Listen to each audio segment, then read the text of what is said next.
Hey there, cats and kittens. It's Crossover Attack, episode 19. Can you believe it?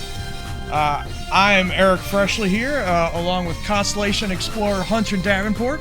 I have had very little sleep in the past couple days, and Eric has had as well. Me too. I slept like 4 hours last night, and not because of Starfield, because of Baldur's Gate. But we'll get to both those games in a minute. Actually, you know what? We'll get to Starfield right now. Why make you wait, huh? Mm-hmm. Let's just do it.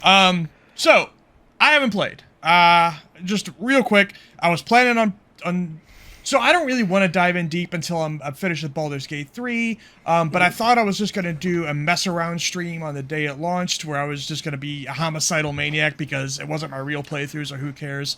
But then I just wanted to play Baldur's Gate, so I did. So you go off, sir. Tell me how it's going. I am 15 hours in to Starfield. I feel like I'm almost done with the campaign. I've been blasting through because I want to get the New Game Plus, because that's what I've heard.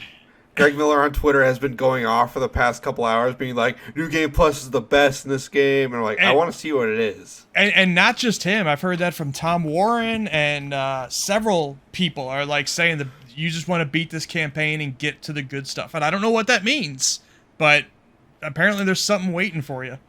Oh yeah, and the campaign has been fairly decent. I mean, in terms of like Bethesda RPGs, I think it's one of the stronger campaigns. I've been really enjoying the story and just like seeing all the characters like interact with each other. Yeah. Go ahead. Okay, so as far as the game itself goes, I'm gonna make a bold statement here, and I've been thinking about this the 15 hours I've been playing. This is my favorite Bethesda game maybe ever. Wow, and you are like a New Vegas diehard. Yeah, this is incredible. I love this game so much, to be honest with you. Tell me about your character. What's their background? What's your play style? What do you got? The way I've been playing is I picked the Space Scoundrel trait. Okay. So I'm basically Han Solo. That was my whole goal. I use a pistol. I've been going down the ranks on that skill. Mostly I've just been doing like sciencey stuff, like outposts and scanning. So I was like, I want to explore as much as I can and kind of do as much as I can to have the crazy outposts and stuff. What are the gameplay benefits to building outposts? Do they give you resources, or? So you can get a ton of resources through them. You can also use them to generate credits. Okay. Also, there seems to be like certain crew members you can send there, and they'll give you like bonuses and stuff. So that's also helpful. That's neat. But yeah, it's cool. Like it's a good way. I've really enjoyed the crafting and stuff in this game. So I always kind of I'm not an Elder Scrolls person because that setting doesn't do much for me. Although that's kind of ironic considering how I'm getting to Baldur's Gate. But normally medieval fantasy stuff is not for me. But I did play a lot of Fallout 4, and I have mixed feelings about that game. Ultimately, I did play it like 50 hours, so I can't really say I hated it if I played it for that long. But I had issues with it. Yeah. Number one is that shooting kind of sucked. Combat kind of sucked. But I've heard better things about this game's combat. How do you feel about it? I think the combat's really good, actually. It's funny because I saw in the IGN review, they were like, the combat's pretty shallow. And I don't know. I feel like it is better than most Bethesda games, to be honest. Like, at least Bethesda Game Studios. You mean to say you actually read the IGN review, didn't just look at the number and get mad? No, I read it. I was curious to see why they thought that way. We need to talk about reviews about this game in a second, but go ahead. I find the combat to be really fun and enjoyable. It's difficult, like if you don't know, like if your skills aren't kind of like you don't spec a certain way and you try to play outside the way you spec'd. But once you kind of get in the rhythm of it and like figure out, okay, the guns can work this way, it gets easier and more fun, definitely. Yeah, and I guess you shouldn't say anything about this because I don't know the actual answer, but I know at the end of that Starfield Direct, they teased some kind of powers. I don't know what that means exactly, and I'm wondering how that, I'd like to see how they all gel together. Yeah. So I'm excited. I won't say anything about that. Yeah, I think that is it is fun when you finally see some of that stuff, and I don't want to. Yeah. I don't want to know, but they teased it, and I'm excited to see what it is when I eventually get to this game. Which companion are you liking? I really love Sarah Morgan. She's been the most fun to travel with. It's funny though because there are a lot of companions in this game. Like I looked up a list last night. There's 4 ones you can romance, but not the robot. Not the unfortunately. Fucking Larian would have let me do it. Larian would have let me do it. So I do have to dock half a star to not be able to fuck Vasco, but the companions are great. There's crew members you find just out in the systems. Like I met this guy in a bar randomly. He's like, "Hey, can I join your crew?" I'm like, "Sure." And now he's on my ship. So, and you can bring him out, and you can also have them follow you around too. So yeah, you get one at a time, right? Just like Fallout. Yep, one at a time. Yeah, that sounds neat. I do want to get to it. It does sound the most Mass Effect of all Bethesda games, which is that's my comfort food. Yeah. Mass Effect. So I'll probably get more into it than I did with Fallout even. And like I said, I talk negatively about Fallout 4, but I still put 50 hours into it. So maybe I'm just fucking complaining. There's a lot to shit talk about that game, and I love that game. Yeah. There's a lot to talk about there. The Starfield, I am really loving. Like I said, it's one of my favorite Bethesda games now. It's high up there for me. Just so much fun and really enjoying that game.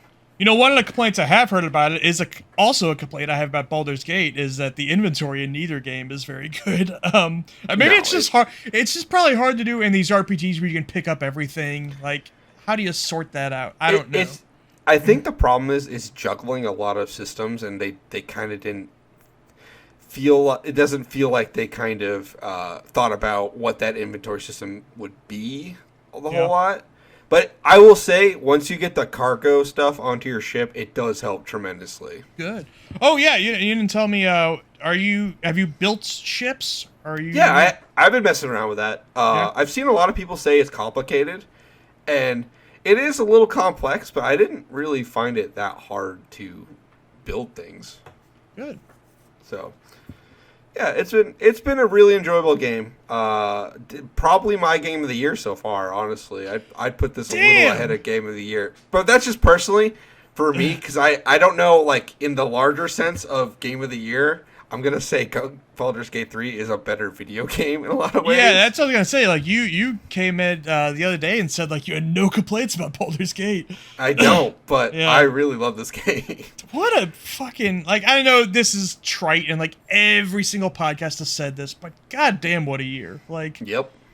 Zelda would run away with it any other year, and it's still I think it's probably still the front runner to win at the Keeley Awards. But for sure. But Baldur's Gate is right on its right on its heels, and I don't think Starfield's gonna win at the Keeleys, but it does have a chance at I think it will be game of the year for a lot of people.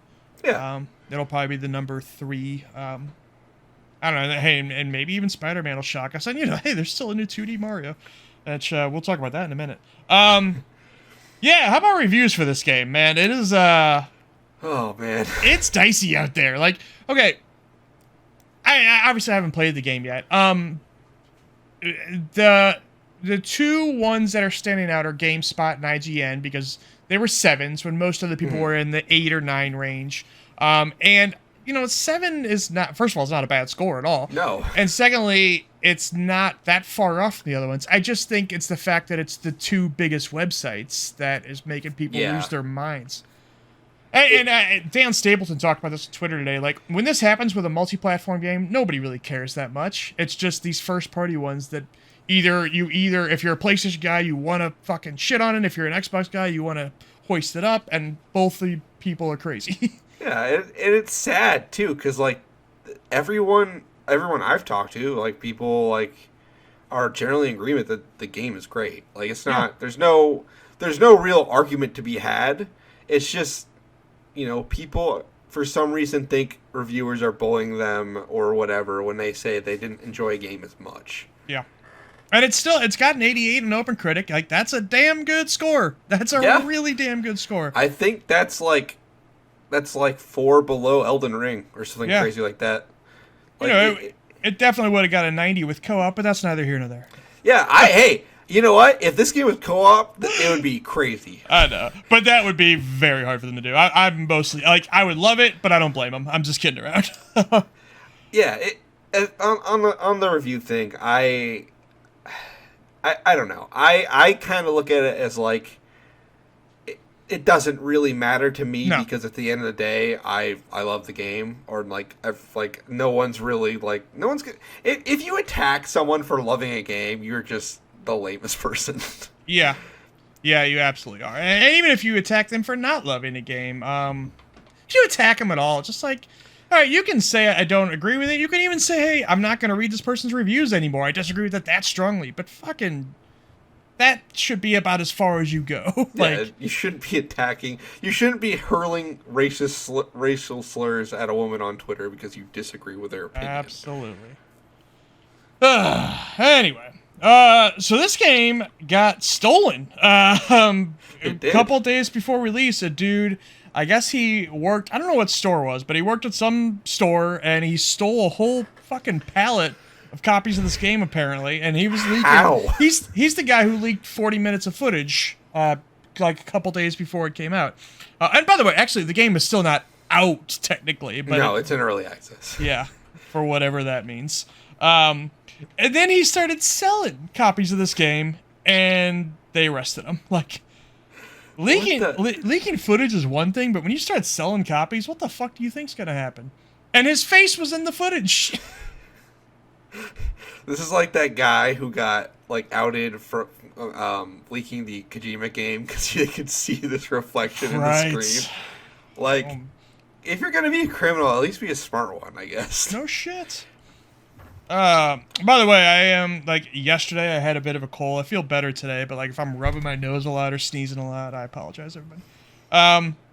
Anyway, let's talk, go back to Baldur's Gate, because that's what I'm at 70 hours deep in. Yeah, let's talk about this. I'm curious to hear your thoughts. I haven't been playing because of Starfield, and plus my computer is kind of on its way out, so. Yeah. I mean, I don't have many more thoughts than what I said last week, other than I just fucking love this game. I really fucking love this game. We didn't talk last week about controller support. I'm pretty impressed with it. Because that's all I've been playing on is controller. Because I play from here. My computer's over there. I'm using the Steam Link to put it on my TV.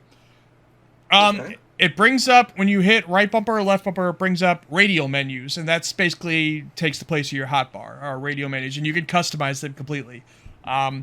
There's a couple frustrating things about it when you do follow-up attacks. Like, I'm playing as Monk, right? And he has the ability to hit with his weapon, and then he can follow it up with just a punch, an unarmed strike. And the unarmed strike, since it's not available all the time, it has to be second in that sequence.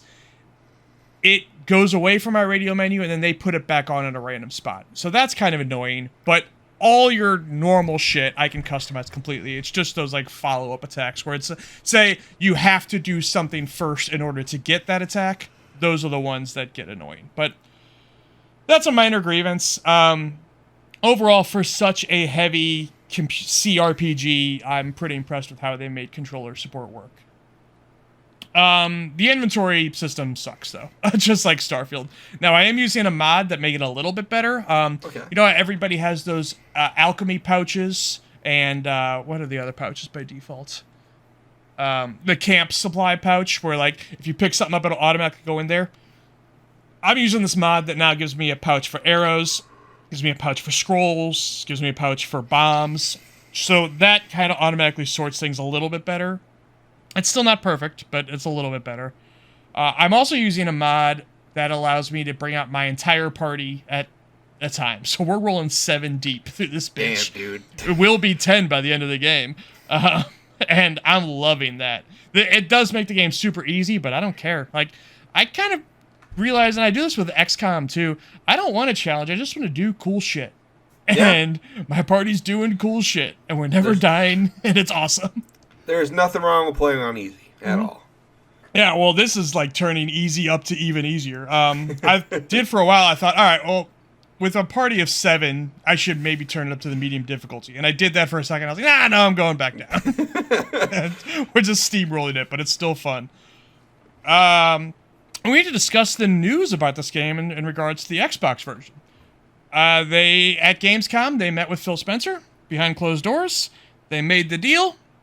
The Series S version is not going to have split screen at launch. They say next year they're still going to try to make that happen, but no promises. Series X version will have split screen, and it's going to come out this year. So all that drama was, I'm not going to say for nothing, because, I think without the drama, maybe this wouldn't have happened. But it ended up in a good place, I believe. Good. Yeah, I'm nearing the end of Act 1. Well, I could be on Act 2 now, actually. I did the Mountain Pass first, which I kind of did it on accident. I kind of just wandered into that. But now I'm going back and going through the Underdark anyway. Even though I don't need to, I still kind of just want to. I'm really having a good time. And then I'll get on to Act 2. I'll probably do that right after this podcast, actually, because I'm almost cleared out the Underdark now, I think. There's a couple of things I still need to wrap up there, but... And Gale's turned into a fucking killer. That's actually one of the real benefits of doing this mod where I get the full party out. Well, actually, there's two, I'm going to say. First is that I get all the companion side stories without having to... I've kind of heard that if you switch your party members up a lot, you're not going to get the full side stories of anybody. You really need to stick to one party. Well, this completely alleviates that. I'm just using everybody all the time. And the second thing is that there's some party members that I didn't think were going to be good, like Gale, for example. And now Gale's a fucking killer for me. Gale's probably my strongest guy, especially for... He's a glass cannon, which, for taking out bosses... Dude's second to none. The lightning bolt and the fireball, I love it.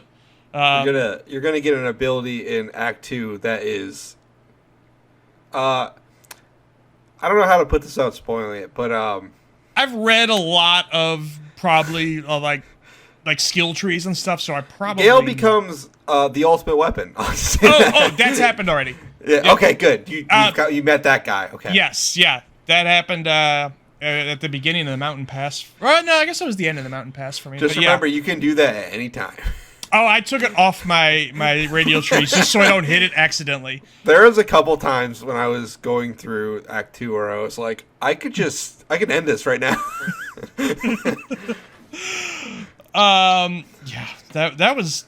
It was so weird when they had the conversation, and then I was like, oh, okay, well, I guess we'll resolve that.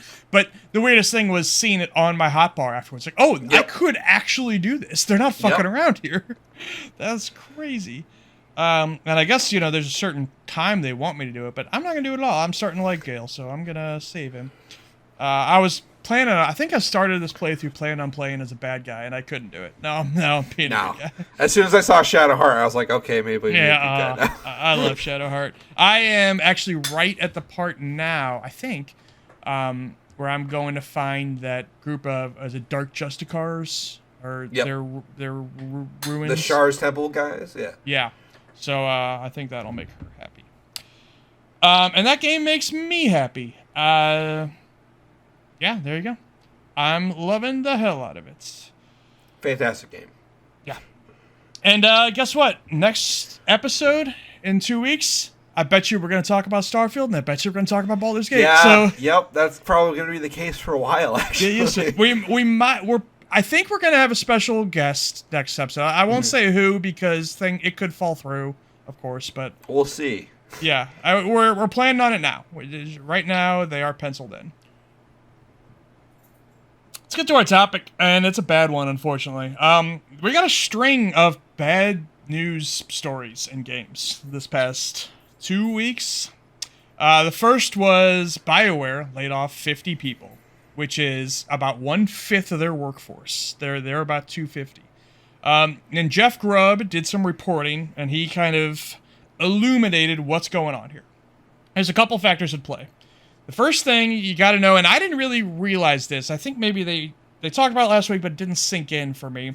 EA is completely restructured. It used to be that FIFA and Madden Ultimate Team could basically cover everything else. Like, it was making so much money that it was fine.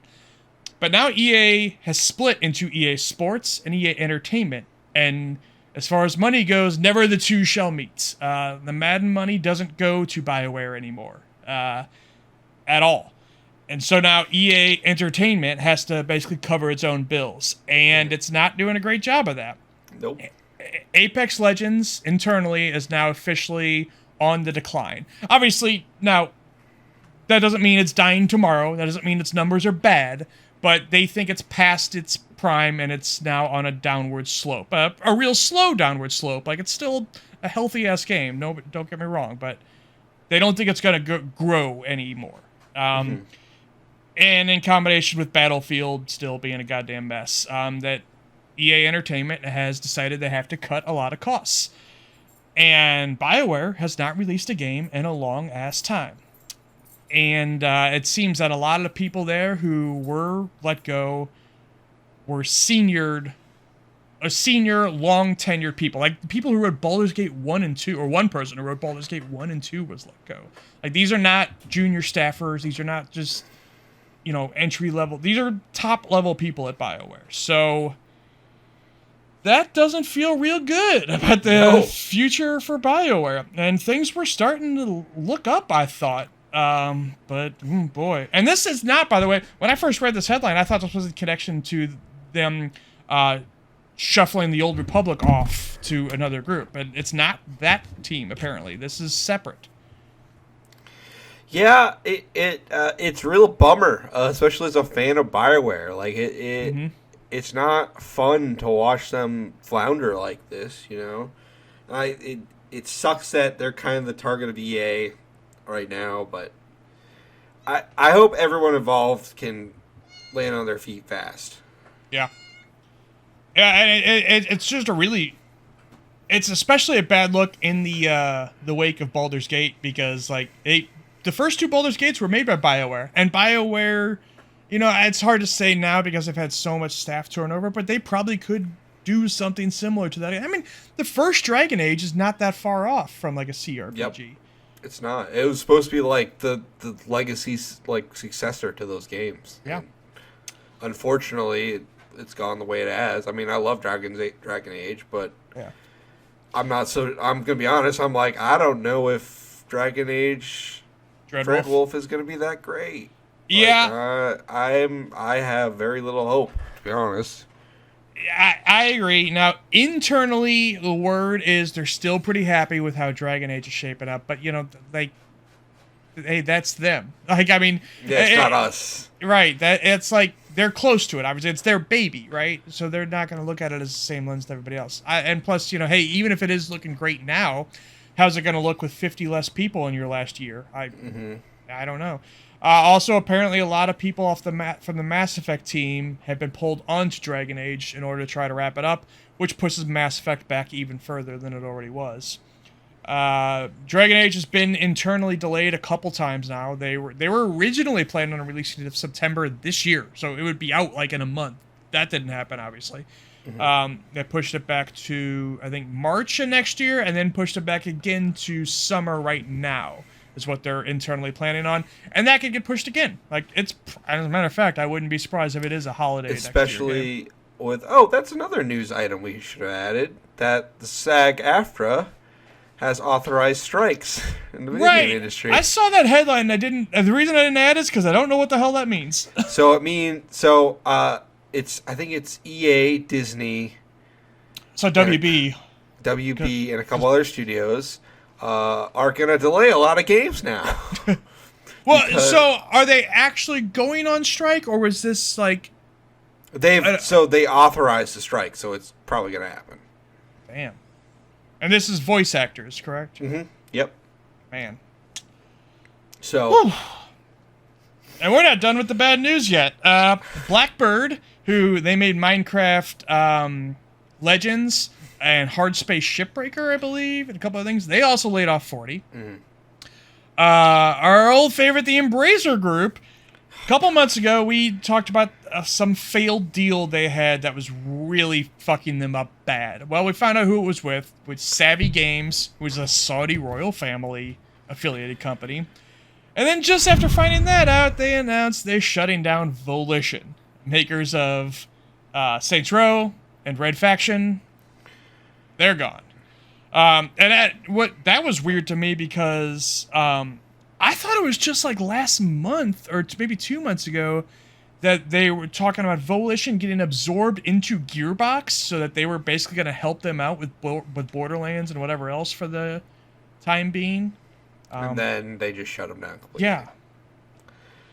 And then the one that hurts me the most personally, Mimimi Games, which they shut down. And they just put out a game last fucking week, and it was an awesome game, apparently. I believe it because all their previous games have been awesome. I've not yet got to play yet, called Shadow Gambit: The Cursed Crew. Fucking 85 on OpenCritic. Great game. And they also did Shadow Tactics, Blades of the Shogun, and Desperados 3. They're the only ones making games in that particular niche, which is kind of an isometric, real-time stealth game with a squads-based stealth game. I don't know anybody else who's making games quite like that niche. It's like almost an isometric Hitman sort of thing. Yeah. And they're closing down, too. This all sucks. It's so... I'm so mad at Embracer, dude. Like, I'm not even gonna lie. Like, the Mimimi thing is like, oh, that sucks. And then on top of that, Volition, it's like... what was the point of spending all that money? Like, just to separate things here, Mimimi's not part of Embracer. That's a separate thing. Oh, sorry. It is still a 1-2 punch. Like, yes. But, like, the Volition stuff is so shitty of them, honestly. Like, they spent all this money on these companies, and just for them to immediately shut them down. Like, what was the point? It makes no sense to me. I don't know. Like, I kind of thought when they went through this spending spree, I kind of assumed, oh, they got some plan, right? Like, there's no way they're just being crazy. Well, there's no guess plan. They just wanted to spend money and have it work out somehow. Yeah. Part of their strategy, but apparently it's not enough, seems to be lending these studios out. Like Crystal Dynamics is doing stuff with Xbox. Xbox and Amazon. They're doing Tomb Raider with Amazon. And Eidos Montreal is doing stuff with Xbox. Gearbox is still making games for 2K. Like Borderlands is still published by 2K, not Embracer. Yeah. And they're just about to release that giant-ass collection, too. So, like... Yeah. There's some other examples, too, of them. I can't remember now. Of Embracer-owned studios doing work for other publishers. And I thought that's an interesting idea, but apparently it's not enough. Damn. All right. It really would have been nice, at the very least, if they could have, rather than just shut down Embracer, if they could have sold them or just spin them off to be independent again. But there's probably tax reasons why this was financially smarter for them, but it all fucking sucks. Yep. Just so another executive could have another yacht or some shit, probably. This industry feels like a house of cards a lot of times, I swear to God. I don't know, like, this is, like, I've been, many acquisitions, I've been pro them on this show, and I know, like, people who listen to this and hear me now, bagging on Embracer might say, well, why do you want Microsoft to buy these other ones? Shit. Like, well, yeah, obviously, okay, this is a downside that can happen. There's no doubt about that. Even in the case of Microsoft's acquisitions, it could happen. Mm-hmm. They shut down Lionhead at one point and stuff. But, damn, I don't know, man. There's, nature of the beast right now, unfortunately. Yeah. Anyway, let's get into some news that hopefully some of it will put us in a better mood. Well, not this first one. This first one's still bad, too. Damn. PlayStation Plus. Oh, God. Did you want it cheaper? Well, that's not going to happen.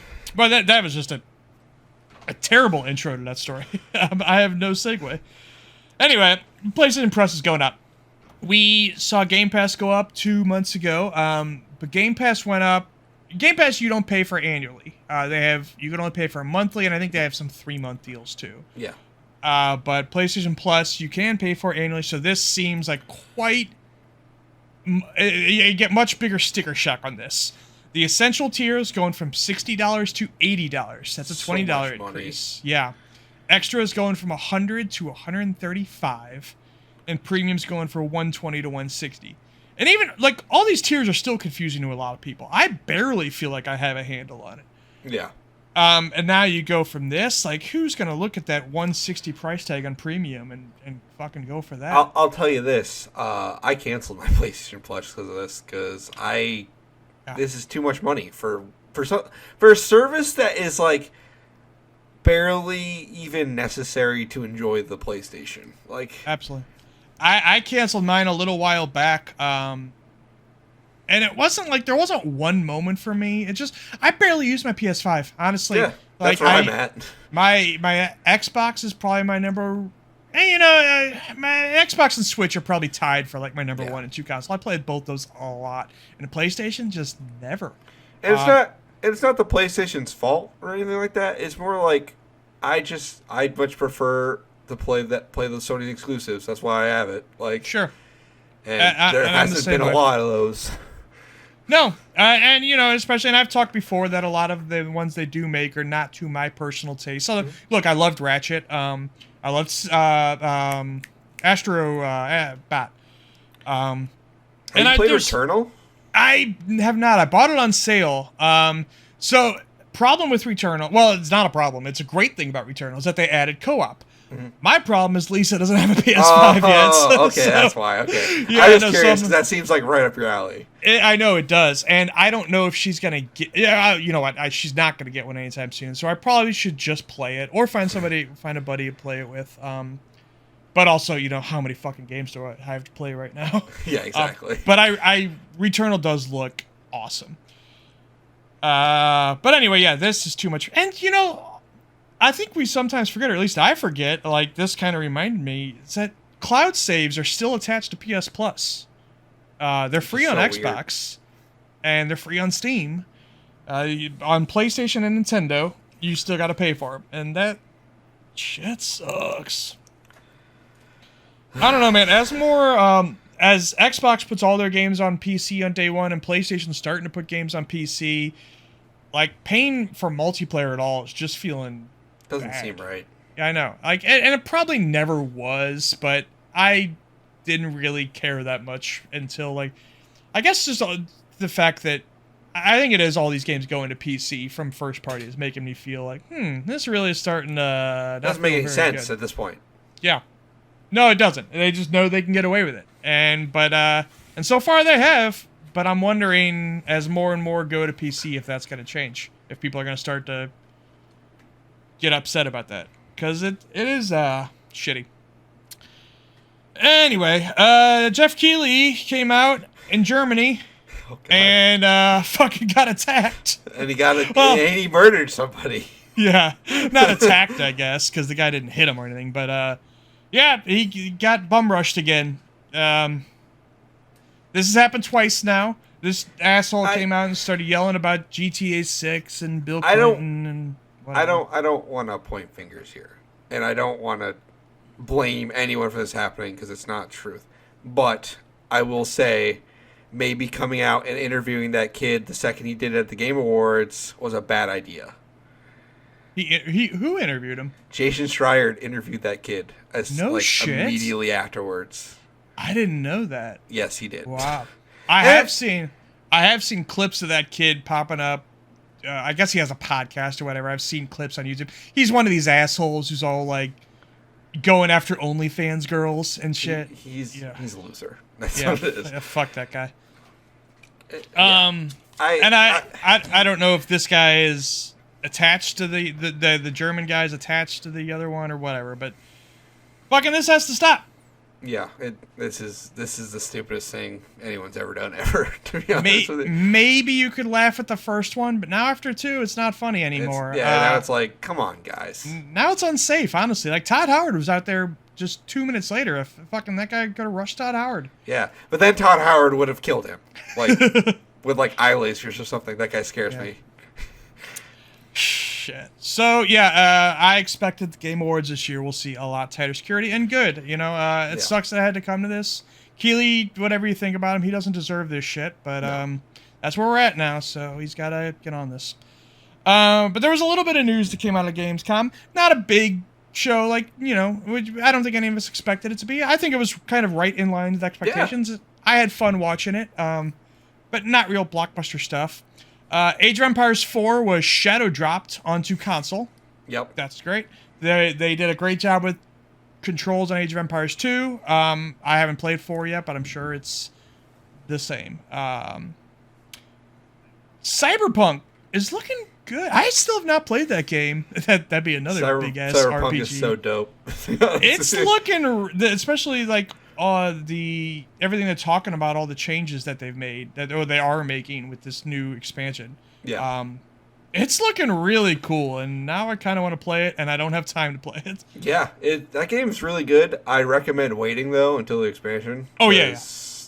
The game's good, but it does need those changes that they're adding. Yeah. I wasn't even going to think about... I mean, shit, I can't right now. But honestly, I even if I really badly wanted to play Cyberpunk right now, I probably couldn't fit it in until next year anyway, because goddamn this year. Killing Floor 3 got announced. I never played Killing Floor 2. It was on my hard drive for a long ass time because I love me a co-op shooter, and I know a lot of people who do like it a lot. But maybe this will be the time I finally jump in. No date on that though. Little Nightmares 3 was announced, and it has co-op. Did you ever play Little Nightmares? No, I've never played these games. Me neither.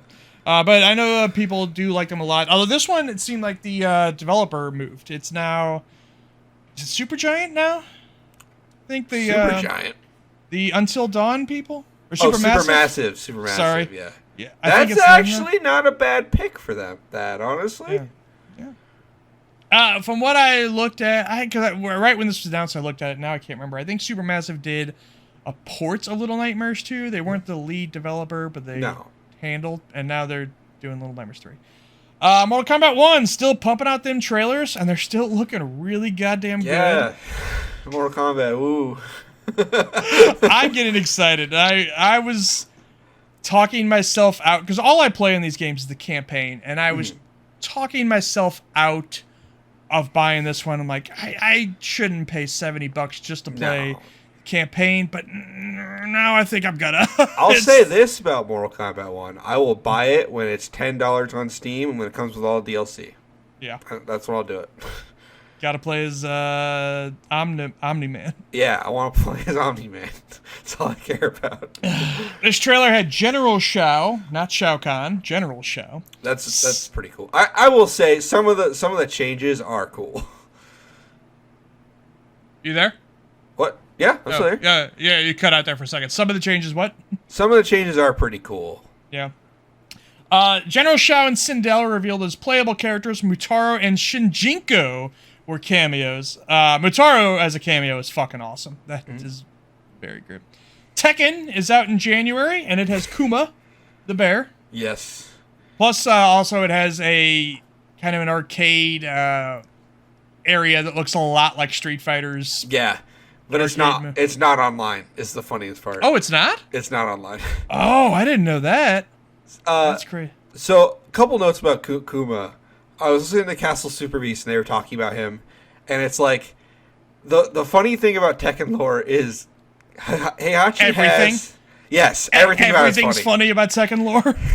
Heihachi has like 18 kids, and he chose to teach his style to his bear. Yeah, that's why he's the best. Good. Yeah, it's awesome. I love Tekken lore.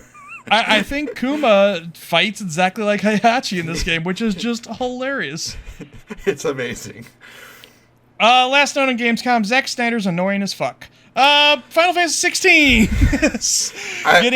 I won't share my full thoughts on that because I agree, and I will go into more detail on that. That will get me in trouble. The guy, he introduced him and he just walked to the stage so slow and dramatic, and he showed a movie trailer, and that's not what we're there for. And then, at the end he did say, "Hey, we're also making a game." Like, okay, but we don't even know if we like this thing yet. The movie's not out. Oh God. Whatever. Yeah. Whatever. Final Fantasy 16 is getting ported to PC, and it's getting 2 paid DLCs. Yes. So that's pretty exciting. I'm excited to play that on my beefy new PC that I'm going to build next month, hopefully. What do you want to see out of the DLCs? Is there anything that's kind of stands out as like, this is an obvious direction? Anything like that? I'd like to see something like the Bloody Palace stuff in Devil May Cry. That'd be pretty fun. Like a horde mode kind of thing. Oh, I'm always down for a horde mode. Like, I think it'd be cool to have more like arcadey modes and just play with that kind of thing for a while, you know? Yeah, absolutely. Destiny, the Final Shape, had their showcase. It got me excited, and I really don't know why. Like, there was nothing in that showcase that I can point to and say, this is the reason the Final Shape's going to be awesome. Like, honestly, it really, when I think about, like, hey, everything they announced wasn't that great, but for some reason just watched, like, yeah. Did they reveal what shape it is? Is it a rhombus? Is it a triangle? It's a rhombus? No, it's both. It's a rhombus, triangle, circle, oval. Game of the year. Yeah. Kate's coming back. Seems like everybody's coming back. They kind of, the world seems like a patchwork of other past worlds that we've been through. And they called it a linear world, which is, I don't know exactly what that means. Like a warframe type of thing? Possibly. Like it seemed confusing, but different in a little ways. Sure. They're not introducing a new subclass element, which is disappointing. We thought, we have 3 light, and now we have 2 darkness. Thought we might get the 3rd darkness, and actually that was like leaked by some people like a month ago. But it seems like it's not happening. They're adding some new supers, but that's it for now. Although, maybe I'm just hoping for too much here, but I'm thinking maybe after you beat the campaign, they have a secret element getting introduced. That's my hope, but that's probably me. Yeah, that's probably me hoping for too much, but that'd be cool. Super Mario Brothers Wonder Direct also happened, and boy, that thing was fucking awesome. This thing looks so cool. Every time I see it, it's awesome. I made a TikTok a while back about having there's only local co-op in Sonic Superstars, Disney Illusion Island, and Super Mario Wonder. Now, Wonder does have some online mode, it turns out. It's not like playing actually together like I would really want, but it does seem you can kind of, almost seems like a Mario Kart, how you could set up tournaments, and like they call them tournaments, but they're not really tournaments. It's just kind of like a private room that is open 24 hours a day for you and your friends. It does seem like you can do that in this game, but then you're not actually playing together really, but you can see each other. So it's like time based on time and your score kind of thing, right? Well, that's part of it, but that's not the only thing. Like if you and I are running just happen to be playing the same level at the same time, and say I die, you will see my ghost and you can bump it and put me back to life in my own game. Yeah, it's weird. It's like Dark Souls. Yeah, actually, oh dude, it is, and you can even put down standees that act like I don't know what the hell's the Dark Souls thing. Like summoning signs. Right? Yeah. Like you could put those down in the level and fucking and you don't summon other people in the game, but like you can revive other people. If there's a super hard part that is coming, you can put a standee down, and then your friends can revive on your standee. It's really weird, but it's interesting. It's very interesting. It's very interesting, very different. I wish they still just let us play together like normal, but this seems pretty neat, and it seems like not a bad workaround. I'm gonna set up a room for our group of people, yeah, it's gonna be interesting. And there are also leaderboards as well. Cool. Okay. So in ABK news.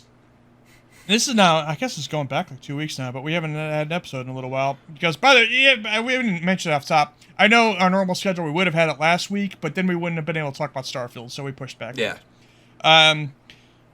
Microsoft has sold off, or I guess they will when the deal goes through, but they've agreed to sell off streaming rights only of Activision Blizzard King games to Ubisoft. Now, What does this mean for us? Probably nothing, honestly. But what this means to Microsoft is that in order to get Call of Duty and Spyro and Crash and Blizz and Diablo onto Game Pass as streaming, not downloading. This is only talking about streaming. They will have to pay Ubisoft in order to make that happen. But Ubisoft is going to have to pay Microsoft in order to get those rights in the first place. So it all's really fucking stupid, honestly. It's really fucking stupid, but it seems like it has to happen because the CMA is their first rejection was all about cloud streaming.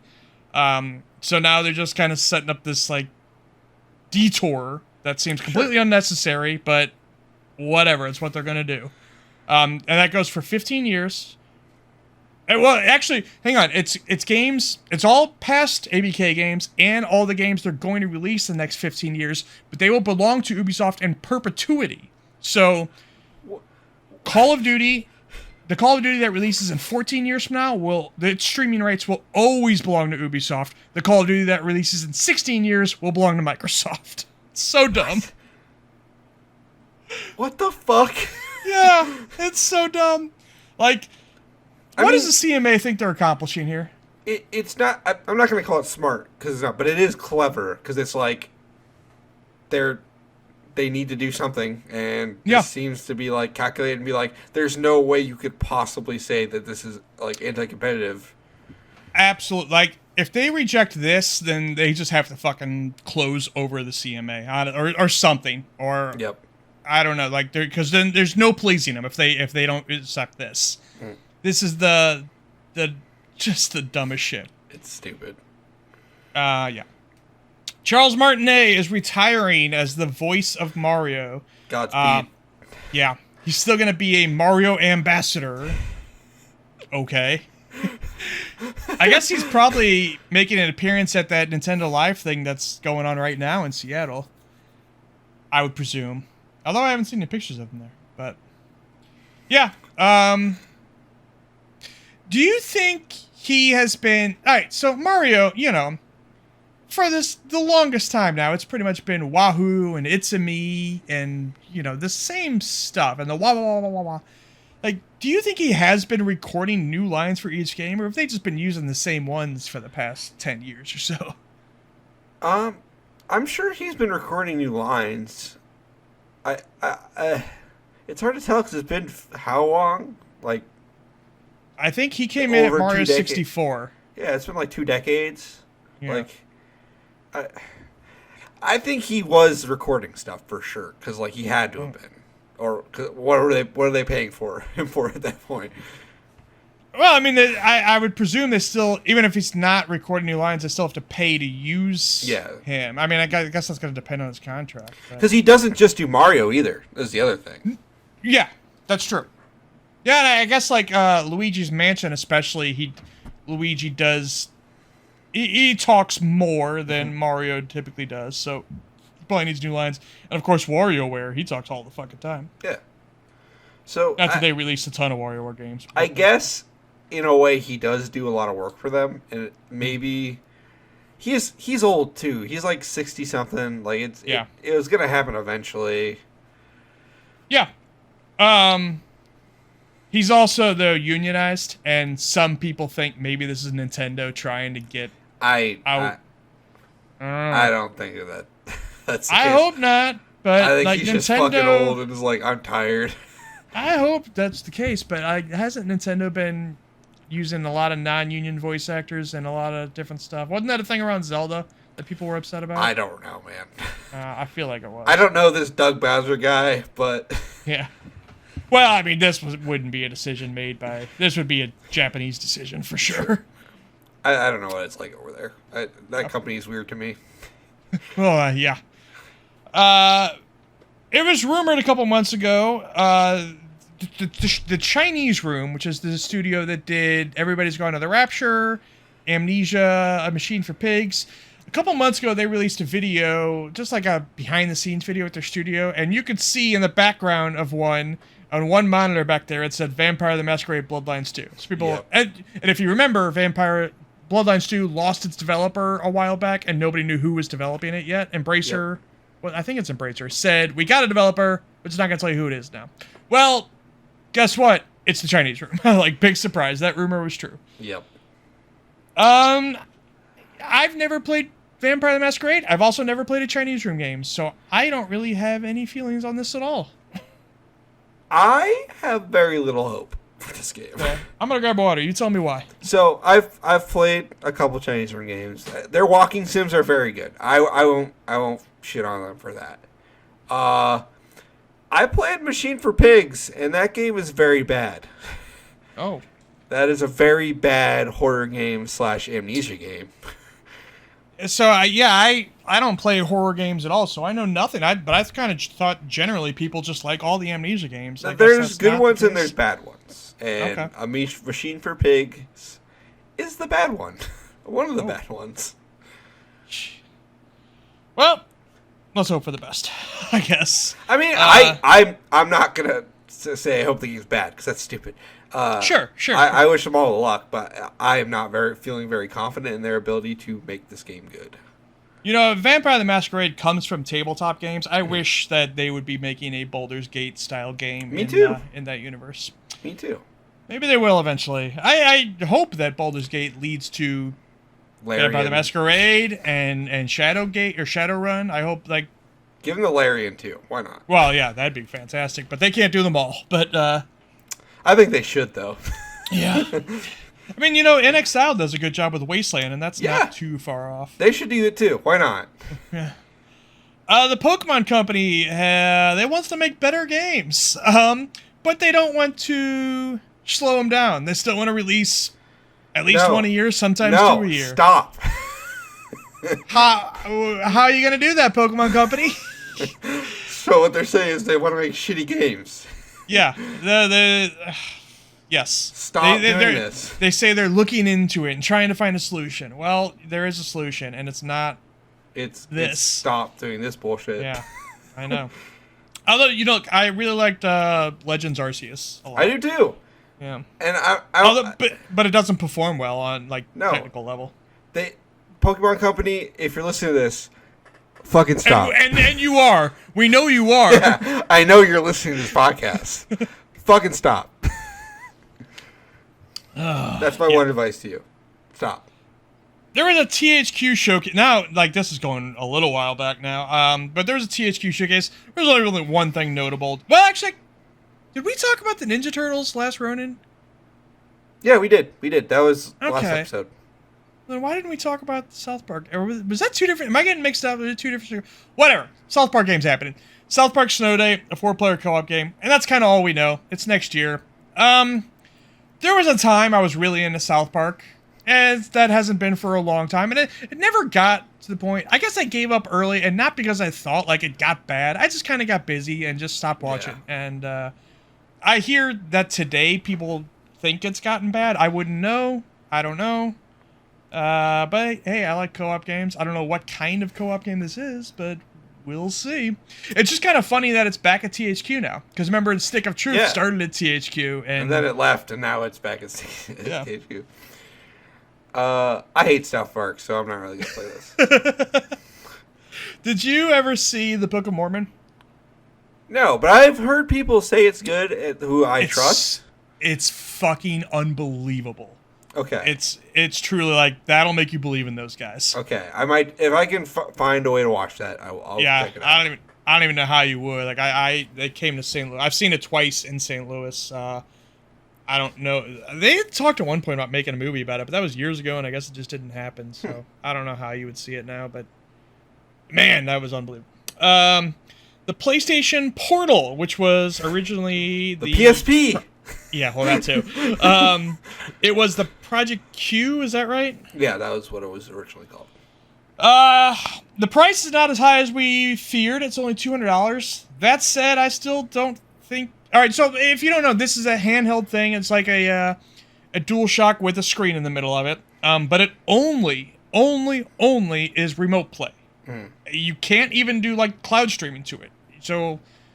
And it's, you know, they say it's mostly made to be used in your own home. I don't know. I have no need for this. Yeah, exactly. That's the thing. Like, all right, if it worked perfectly, and if you gave me one for free, there's only 2 times I would use it: in my bed, and on the toilet, and I don't need it. And I don't want people to think I'm shitting on this thing, because there are people who's this useful for, like people who have like family and like stuff. Absolutely. Like you can see my apartment in the background of this. There's no one else here. It's just me. I don't need this thing. Yeah, I also live alone, so I don't need it either. I think I had heard some scuttlebutt that it's not going to be sold in stores. You can only get it on PlayStation's site. Okay. This feels like one of those things, and PSVR 2 was this way too, according to Jeff Grubb again. He's our guy here. That a lot of Sony, the entire company, is not doing as well as the PlayStation division. The PlayStation division is the most successful part of Sony right now, and there's a lot of other parts of Sony, their electronics, that are trying to kind of get in on PlayStation a little bit. Like PSVR 2 was apparently not something PlayStation wanted to do, but Sony wanted to do. Sure. And this sounds like a similar deal. And Jim Ryan's just kind of, sometimes I'm sure he's picking some battles that we never hear about, where he says no to some things, but sometimes he just has to say, okay. Well, he's got to pick, like you said, he's got to pick his battles. And Jim Ryan is not a dumb businessman by any means. Like, no. I'm sure there's some reason why he thought this was a good idea He has to accept some level of shit, like Tony Khan. Exactly. I don't know about that. I know. Xbox is selling console wraps. That's their... there's been a lot of talk about why aren't you making a Starfield console? Like, you made a Halo one. Why didn't you make one for Forza or whatever? And a lot of that's because parts are tough to come by for them. Like, they're still to this... I guess they've recently got their supply issues a little bit better, but like they've still having some. Like, it's not going great for them. So as far as supply goes, so console wraps are their solution. And these are not like, when I first saw it, I thought it was like a sticker or something. No, it's not that. It's a heavier duty thing, and it fits on your console perfectly. It's got the holes cut out for the power button and stuff. It looks really neat. That's cool. I don't know. You can't see my Xbox, so I mean, there's no point of me having this thing. But it's cool. I like having the option. I don't think I'll ever actually get one unless they make like a Viva Pinata one, but they won't. I do hope they go back though and make one for like Hi-Fi Rush, make one for Age of Empires, like, do some of this stuff. I expect they will have one for Avowed. I expect they'll have one for Hellblade. The Clockwork Revolution one will be sick. Yeah, that will be sick. You're right. Right now, there's just a Starfield one and then 2 like camo ones. Like, are there still people that go for camo shit now? Yeah. I mean, like all right. I look people at that like hunting and like the military. Well, but it's not like green camo. It's like blue urban. Yeah. Urban, yeah. I don't know. Yeah, that's like I don't know. The Xbox 360 store is closing in July. R.I.P. to a legend. Yeah. That being said, all backwards compatible games... Well, actually, I guess not technically all, but... Well, alright, all backwards compatible games that are available digitally, you can still buy on the Xbox One store and the Xbox Series SX store. But games that are not backwards compatible and only available on 360 are going away. Yes. It's almost a year away, so you got time to buy them.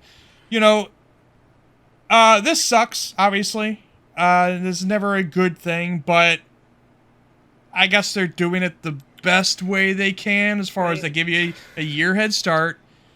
And, most of the backward... Like, most of the games people want to play are backwards compatible, so they're sticking around. I hate to say it, but not a lot of people are booting up their 360s nowadays. Right. Yeah. You're absolutely right about that. And, obviously, piracy is the answer. I don't like, hey, I pirate some games. I never feel good about it. I don't pirate any new games, to be clear. Never. But for older games like this, I've done it. I'll continue to do it. I never feel great about it. I wish they were just available for me to buy. Sure. But... This shit happens. I've never pirated anything. I'm a perfect angel who's never done it wrong in his life. Of course. So, I don't know. If you want any Xbox 360 games, get them before July, I guess. There are some games, like Mortal Kombat 9, that are backwards compatible, but you have to have a disc for. And I went crazy a while back and bought some of those, like Driver San Francisco. Is that what the hell's over there? There's a couple of those. San Francisco. Yeah, it's like that you have to. You can play on an Xbox Series X, but you have to have a disc for. I'm like, why did I buy that? I'm never gonna play that. Although I did buy Shadowrun, and I did play that. Game's pretty cool. Turns out, yes. Night Dive Studios are busy boys. They announced 2 more games, 2 more remasters, Turok 3 and Star Wars Dark Forces. They also, I don't know if you saw this on Twitter, they were like, we really, really want to make a Darkness remaster. Right. You're right. I did hear that. That would be a far more recent game than what they normally do. Yeah, but I really want to see it. Yeah. I love that game. I think Dark Forces is fucking cool. Yeah, all these are awesome. Like Yeah. the studio's really great. I really They love do Night great Dive. work. They did the Quake ones if people aren't familiar, and they did what was that game? Didn't they also make System Shock remake? Oh, I don't know about that. But there was another one they remastered fairly recently that I can't remember now. Quake 2? No, well, I mean that they also did that, yes, but that was not the one I was thinking of. The 2023 System Shock was Night Dive. You're correct. They also they did Doom 64, which is an awesome port, and I love that Yes. game. Which one is there? The one I'm thinking of is it like Power Slave? Is that a thing? Power Slave? Is that a real now game? you're driving. I think so. Power Slave Exhumed. Yes, I was correct. That's a video game title. That's a video game Yeah. ass video game right there. It's a really good game too. They also did Rise of the Triad recently. Yeah, they are great at taking these boomer shooters and making them playable on modern stuff and updating them, and sometimes adding a bunch to them. They're great. Great. We just talked about a bunch of games going away, and Night Dive are the kind of people keeping things around.